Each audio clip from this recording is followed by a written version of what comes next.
But there's a certain irony of the people of the US jumping ship from a Chinese app, TikTok, to another app called Xiǎo Hóng Shū. Learning a tonal language in the way that Duolingo teaches just does not work. I don't know how to say this more bluntly. It doesn't. Yeah, you might get your ding ding and gamification when you can drag and drop one-to-one words to their meanings and things, but this is not the language. And so much of a tonal language is in actually getting your muscles right, understanding how the language fits together, both structurally and phonologically, much more so than many European languages. Duolingo sees 216% spike in US users learning Chinese amid TikTok ban and move to RedNote. When I saw this headline going around yesterday, I had mixed emotions. People in the West are getting into learning Chinese. Yay! People are moving from TikTok to Little Red Book. Not so yay. People are learning Chinese from Duolingo. Even more not so yay. So today we're going to go through this article and I want to speak to it from a few different points, from a technological point, from a linguistic point, and also from a socio point, because there are some fascinating things happening here and some information that hopefully I can put in there that maybe people don't realize about some of these apps, the history of it, and the language. And by the end of it, at the very least, you're going to be able to say the name of Little Red Book properly in Chinese. Okay, so there's the title. Duolingo sees 216% spike in US users learning Chinese amid TikTok ban and move to RedNote. And so Chinese here, we're talking about Mandarin Chinese. And this is an article written by Sarah Perez, and this is coming from TechCrunch. Okay, so let's get into it. TikTok users have been learning Chinese on Duolingo in increasing numbers amid their adoption of a Chinese social app called RedNote ahead of the TikTok ban. The US law scheduled to go into effect on January 19, unless halted by the Supreme Court, will see TikTok removed from the US app stores or US app stores and will stop the app from functioning on users' devices unless they install a VPN client. So some really interesting things there. So the first thing is that there is a Chinese version of TikTok called Douyin, and then you have this RedNote. Now in Chinese, RedNote is called Xiǎo Hóng Shū. And so in English, if you hear the word RedNote, it's a red note, maybe it has some other connotations. But as soon as you hear the Chinese version, Xiǎo Hóng Shū, there are some very, very vivid connotations that are attached to this word. Why? Because the word Xiǎo Hóng Shū, Xiǎo means little, Hong, red, Shū means book.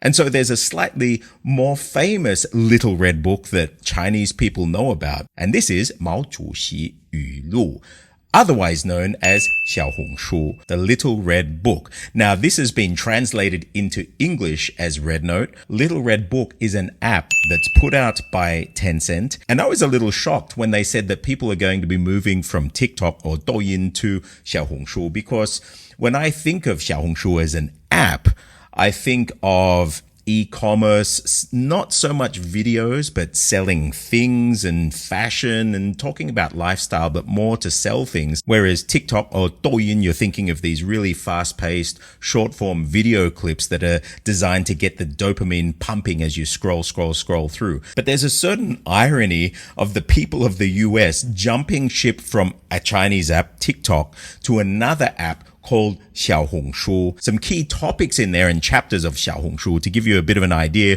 of what they're about. These are Mao Zedong's thoughts on 共产党, so the Communist Party, 阶级和阶级斗争, so that's the class struggle.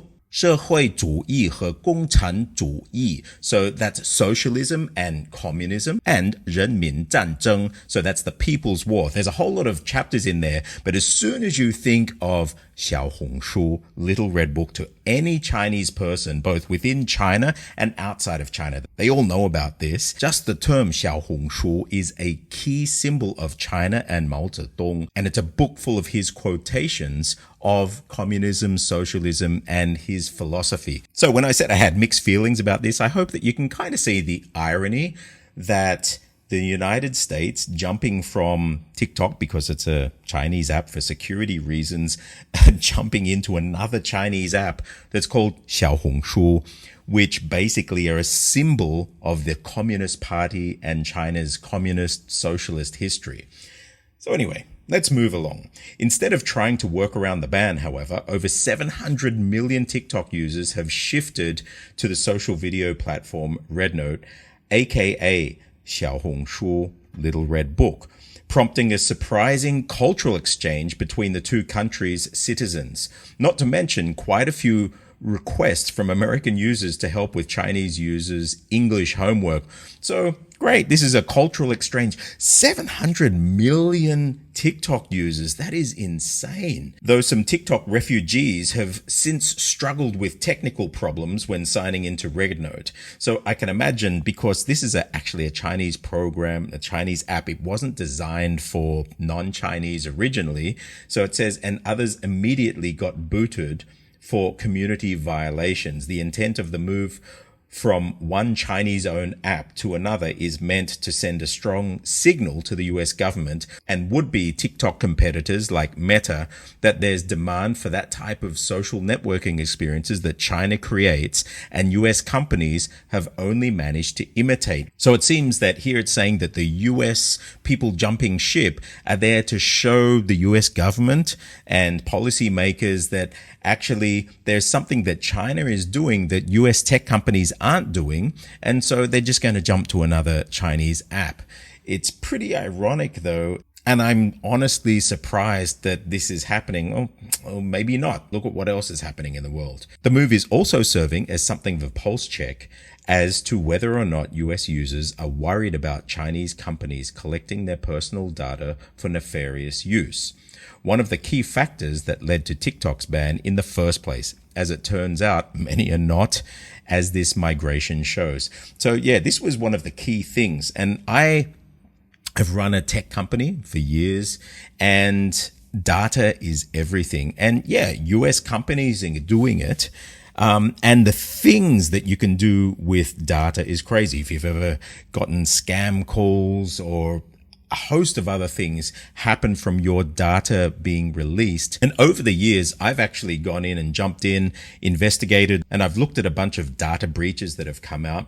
And I've seen that a lot of these data breaches actually happen from internally or from the developers or third-party companies that have worked with this data, and somebody from that organization that's had access to the data has taken a dump of the data and they've gone and sold it or released it somewhere. And so if you've got a Tor browser, you can go in there and you can see this data in all its glory. They either sell it or release it for free, a lot of it coming from people who have access to the data.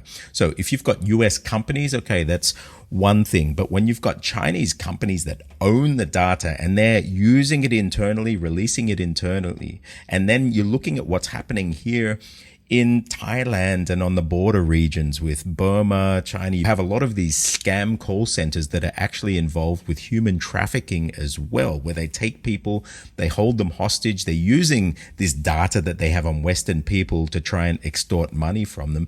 It gets really dark really fast. So I can understand the concerns about data from both a national security point of view, from an organized crime point of view, just seeing how rife organized crime is. And there are a lot of Chinese organized crime groups that are involved with this. So the fear of having everybody's data bypass the US and going straight through China, and then God knows what happens with the data, I can kind of understand the concern there. But it seems that 700 million people in the US aren't concerned about that with their own data. However, because Shanghai-based Xiǎo Hóng Shū or RedNote is designed for a Chinese audience, the app's default language is in Mandarin Chinese. And so this prompted an increase in US users of the Duolingo language learning app to take a crash course in Mandarin. If you want to learn Mandarin, you're not going to learn Mandarin from Duolingo, I can tell you. According to Duolingo, the app has seen roughly 216% growth in new Mandarin learning in the US compared to this time last year. That is crazy, 216%, with a sharp spike in mid-January, so that would have been just now, as RedNote's adoption took off. In addition, the company reports that in its How Did You Hear About Us survey that new users are prompted to answer, it's seeing a corresponding spike in people selecting TikTok as their response. This is crazy. And you can see here, oh, so now you're learning Mandarin from Duolingo. I'll just say quickly now, I'll talk a little bit more after this. If you're really looking to learn Mandarin, apps like Duolingo are not suited to it. I've spent my life with tonal languages, learning tonal languages, and then building the tools for tonal languages. And I teach militaries, UN people, corporate people all across Asia how to speak tonal languages. And I've done so for almost 30 years. And learning a tonal language in the way that Duolingo teaches just does not work. I don't know how to say this more bluntly. It doesn't. Yeah, you might get your ding ding and gamification when you can drag and drop one-to-one words to their meanings and things, but this is not the language. And so much of a tonal language is in actually getting your muscles right, understanding how the language fits together, both structurally and phonologically, much more so than many European languages. Let's finish this and then I'll show you what I mean. Oh, so now you're learning Mandarin, the company joked in an X post on Tuesday. It also posted a video on TikTok promoting the use of its app for learning Chinese language, or the Chinese language. The short video showed the company's green owl mascot at the airport heading to China, overlaid by text that said, "Me, because I'd rather move to China and learn Mandarin on Duolingo." The video currently has north of 500,000 likes. Another more recent video focused on teaching Mandarin phrases for TikTok refugees has over 620,000 likes. According to data from app intelligence provider AppFigures, consumer demand for Duolingo's language learning courses has also affected the app's install base. The firm reports Duolingo's app saw a 36% increase in US downloads across the App Store and Google Play combined as of January 3. An early sign that users may have tried out different Chinese social apps before the surge to join RedNote hit later in the month. That's crazy, 36% increase in US downloads. And I can tell you from these language apps that the US market is the goose that lays the golden egg for these app developers. A week ago, Duolingo was ranked in the 40s for top apps minus games and top overall including games. And as of right now, it's number 22 in top overall and number 20 in top apps. And here you can see it, Xiǎo Hóng Shū, Duolingo, and Google Translate. Okay, so why do I say that learning Chinese on Duolingo is not great? If you speak English, or if you speak any European language, take a language, German, Italian, French, it is a normal thing for foreigners to be learning those languages. And so there's this general acceptance that if you're learning that language, there's going to be a foreign accent. Doesn't matter if you're going to be pronouncing things a little bit off, people will understand you. And so you focus on the meaning, not the pronunciation. However, when you come to Chinese, you have what's called tones. And so I've built this tool to help train your throat to tones in tonal languages. So here we have the name Xiǎo Hóng Shū. I'll show you how it works. I'll save that tone. Let me add a tone here. So we call these tone pegs from a linguist, Zhao, who is a Chinese linguist that came up with these. And think of them like a musical scale. So you have the lowest part of your voice, and it's divided into 5 lines. So 1, the normal part of your voice is number 3. So that's a normal part of your voice. And the highest part of your voice is number 5.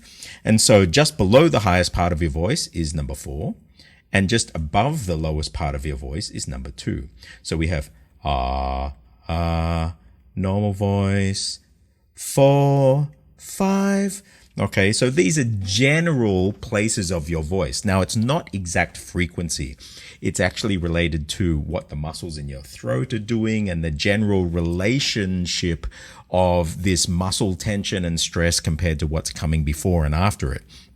So these are what we call tones. And so if I say do a 2-1 tone, it would be like this. Now, depending on if you're a male, female, you've got a high voice, low voice, those actual frequencies can change. But what a 2-1 tone means is go from a lower state where your muscles are quite tense to very tense. So, if I say do 4-5 tone, that would be go from a slightly elevated state to a very elevated state. Okay, again, don't think of exact pitches. And 3 would be a normal voice.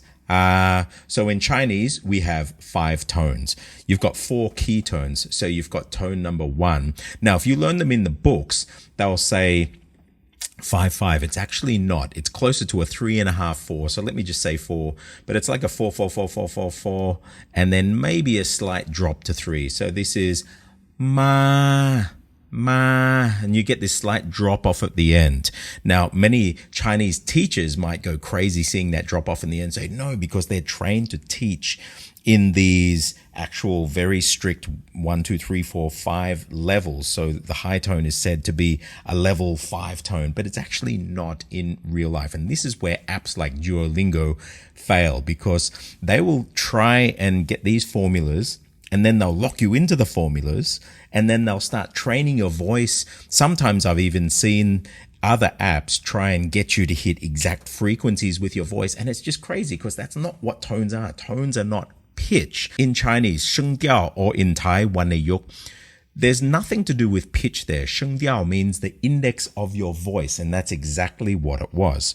And so if you're just trying to hit frequencies, because if we hear tone, we think pitch, it's not that. There are actually different qualities to your voice. So you've got normal voice, stiff voice, and creaky voice. So it's both pitch, muscle contraction, all these other things. And the pitch is actually a byproduct of what your voice is doing. If you get these other things right, the pitch should be right. And so then if I want to come back then to saying Xiǎo Hóng Shū, little red book, well, so this would be the word xiǎo, meaning little. So red, as you see in the books, would be something like this, a 2 to 5. Okay. So hong, but when you mix it with xiǎo hong, this is the beauty of tones, you're going to get something like this, 2 to 1.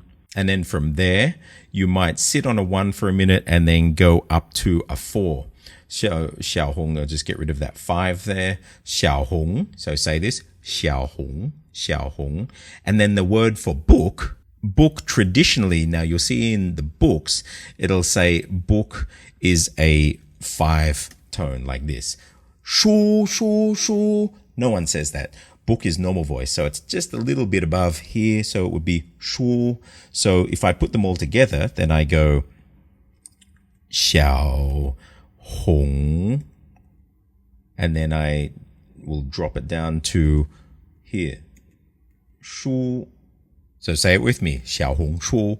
Now, why is this important? This is not accent. The pitch contours and the things that are done with your voice are actually part of the mechanics of the language, and they will change the meaning. The word xiǎo, xiǎo, mean totally different things. 有效 means to be effective.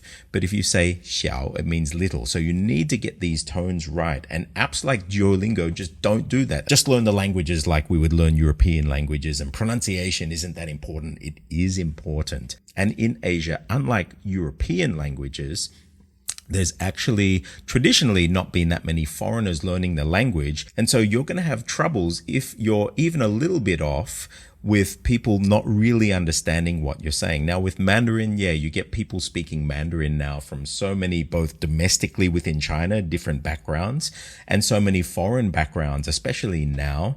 So Mandarin, maybe you have a little bit more breadth with the flexibility in your accent. However, tones are not negotiable. You need to get them right. The reason why I built all of these tools out are because as my YouTube channel was growing and I had these apps wanting to sponsor me, I was looking at them and I honestly couldn't stand behind many of the apps that were saying that they were teaching you tonal languages, because they just didn't. This is the brilliance of tonal languages. Here we've got Sanskrit and Devanagari, but you can see this is a map of the human mouth. So you got the back of the throat, you got the palate, and so I've animated these in here. You got the roof of the mouth, you've got the teeth, and you got the lips. So look at this.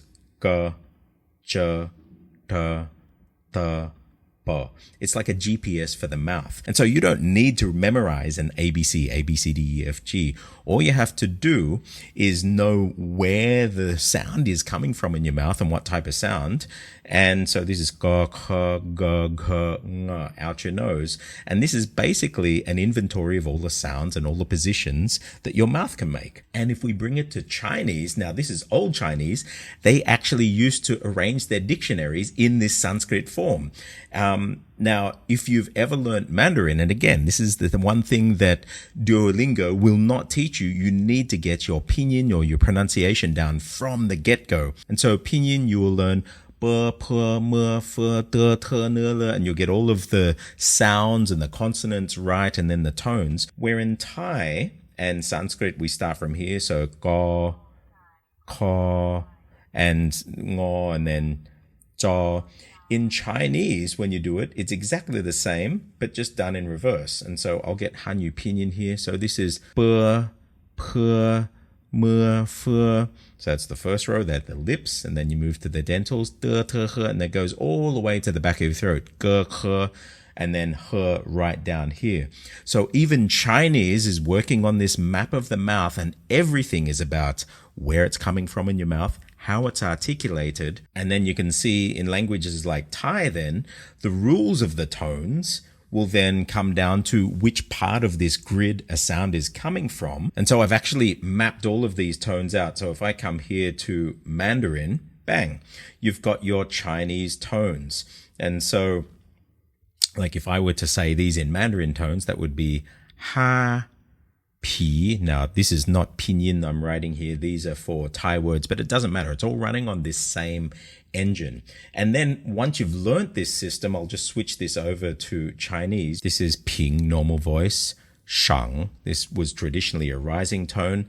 Qu, falling tone, or number 4 tone in Mandarin. And the ru tone, this entering tone, has been lost in Mandarin. But traditionally, if I jump to Cantonese, you can see that you've got all of the tones here, these dead tones, these are stopped syllables. If you learn Chinese from an app like Duolingo, you're really not going to get the depth that you need to even cross the start line in learning Chinese. You need to get the pronunciation. You need to know where they're coming from in your mouth. You need to get the tones right, because it's not like English. It's not like Italian. It's not like German.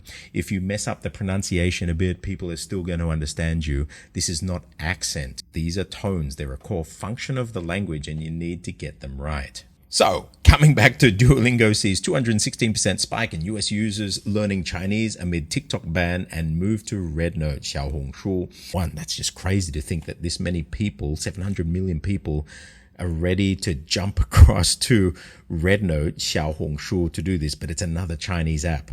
It seems that they don't really care about the data security there with China. Okay, that's their call.